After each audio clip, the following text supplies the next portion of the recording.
DCB മീഡിയയുടെ പുതിയൊരു വീഡിയോയിലേക്ക് സ്വാഗതം. ഇന്ന് ജനുവരി 14 ബുധൻ. ഇന്നും തുടർന്നു വരുന്ന ദിവസങ്ങളിലും നിങ്ങൾ അറിഞ്ഞിരിക്കേണ്ട പ്രധാനപ്പെട്ട വാർത്താ അപ്ഡേറ്റുകളാണ് ഷെയർ ചെയ്യുന്നത്. ചാനൽ ആദ്യമായി കാണുന്നവർ സബ്സ്ക്രൈബ് ചെയ്യുക, വീഡിയോ ഇഷ്ടമായാൽ ലൈക്ക് ചെയ്യുക, ഫേസ്ബുക്കിൽ കാണുന്നവർ പേജ് ഫോളോ കൂടി ചെയ്യുക. ആദ്യത്തെ അറിയിപ്പ്, സംസ്ഥാനത്ത് റെക്കോർഡുകൾ ഭേദിച്ചുള്ള സ്വർണ്ണവിലയുടെ കുതിപ്പ് തുടരുകയാണ്. പവന് ഇന്ന് 800 രൂപയാണ് വർദ്ധിച്ചത്. 1,05,320 രൂപയാണ് ഇന്ന് ഒരു പവൻ സ്വർണത്തിൻ്റെ വില. ഗ്രാമിന് ആനുപാതികമായി 100 രൂപയാണ് വർദ്ധിച്ചത്. 13,165 രൂപയാണ് 1 ഗ്രാം സ്വർണത്തിൻ്റെ വില. 2 ദിവസത്തിനിടെ പവന് 1000-ലധികം രൂപയാണ് വർദ്ധിച്ചത്.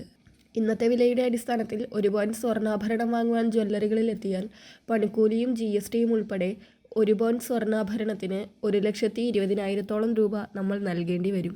ആഭരണത്തിൻ്റെ പണിക്കൂലി അനുസരിച്ച് വില ഇനിയും കൂടാം. അതായത് 1.5 ലക്ഷം രൂപ വരെ നമ്മൾ നൽകേണ്ടതായി വരും. അടുത്ത അറിയിപ്പ്, പുതിയ റേഷൻ കാർഡുകൾക്കായി ജനുവരി 15 മുതൽ 30 വരെ അപേക്ഷിക്കാമെന്ന് ഭക്ഷ്യ പൊതുവിതരണ വകുപ്പ് മന്ത്രി GR അനിൽ അറിയിച്ചിരിക്കുകയാണ്. ജനുവരി മാസത്തോടുകൂടി കേരളത്തിൽ അർഹനായ ഒരാൾ പോലും റേഷൻ കാർഡില്ലാത്ത അവസ്ഥ ഉണ്ടാകരുതെന്ന ലക്ഷ്യത്തിലേക്കാണ് സർക്കാർ നീങ്ങുന്നതെന്നും അർഹരായ എല്ലാ കുടുംബങ്ങൾക്കും റേഷൻ നൽകുകയാണ് സർക്കാരിൻ്റെ ലക്ഷ്യമെന്നും മന്ത്രി പറഞ്ഞു. അടുത്തറിയിപ്പ്, തമിഴ്നാട്ടിലെ മുഖ്യ ആഘോഷമായ തൈപ്പൊങ്കൽ പ്രമാണിച്ച് സംസ്ഥാനത്തെ 6 അതിർത്തി ജില്ലകൾക്ക് ജനുവരി 15, അതായത് നാളെ അവധി പ്രഖ്യാപിച്ചിരിക്കുകയാണ്. ഇടുക്കി, തിരുവനന്തപുരം, കൊല്ലം, പത്തനംതിട്ട, പാലക്കാട്, വയനാട് എന്നീ ജില്ലകൾക്കാണ് അവധി പ്രഖ്യാപിച്ചിരിക്കുന്നത്. സംസ്ഥാന സർക്കാരിൻ്റെ ഔദ്യോഗിക കലണ്ടർ പ്രകാരമുള്ള അവധിയാണിത്. അടുത്ത അറിയിപ്പ്, സംസ്ഥാനത്തെ സാമൂഹ്യ സുരക്ഷാ പെൻഷൻ ഗുണഭോക്താക്കൾക്ക് അറിയിപ്പുമായി എത്തിയിരിക്കുകയാണ് ധനമന്ത്രി KN ബാലഗോപാൽ.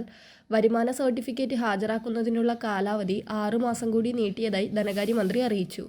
സാമൂഹ്യ സുരക്ഷാ പെൻഷൻ ഗുണഭോക്താക്കളിൽ വരുമാന സർട്ടിഫിക്കറ്റ് ഹാജരാക്കുന്നതിനുള്ള കാലാവധി 6 മാസം കൂടി നീട്ടിയിട്ടുണ്ട്.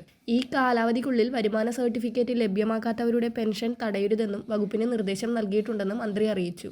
ക്ഷേമ പെൻഷൻ ഗുണഭോക്തൃ പട്ടികയിൽ ഉൾപ്പെട്ടിട്ടുള്ളവരിൽ ഒരു തവണയെങ്കിലും വരുമാന സർട്ടിഫിക്കറ്റ് ലഭ്യമാക്കിയിട്ടില്ലാത്തവർ അത് ഹാജരാക്കണമെന്ന് കാട്ടി 2025 മെയ് മാസത്തിൽ സർക്കാർ നിർദ്ദേശം നൽകിയിരുന്നു. 2025 ഡിസംബർ 31 വരെയാണ് സമയം നൽകിയിരിക്കുന്നത്. 62 ലക്ഷത്തിൽ പരം വരുന്ന ക്ഷേമ പെൻഷൻ ഗുണഭോക്താക്കളിൽ 2.53 ലക്ഷം പേർ മാത്രമാണ് ഒരു തവണയെങ്കിലും വരുമാന സർട്ടിഫിക്കറ്റ് ഹാജരാക്കിയിട്ടില്ലാത്തതെന്ന് ധനമന്ത്രി പറഞ്ഞു.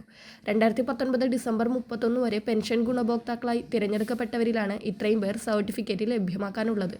ഇവർക്ക് വരുമാന സർട്ടിഫിക്കറ്റ് ഹാജരാക്കാനുള്ള സമയമാണ് 6 മാസം കൂടി നീട്ടിയത്.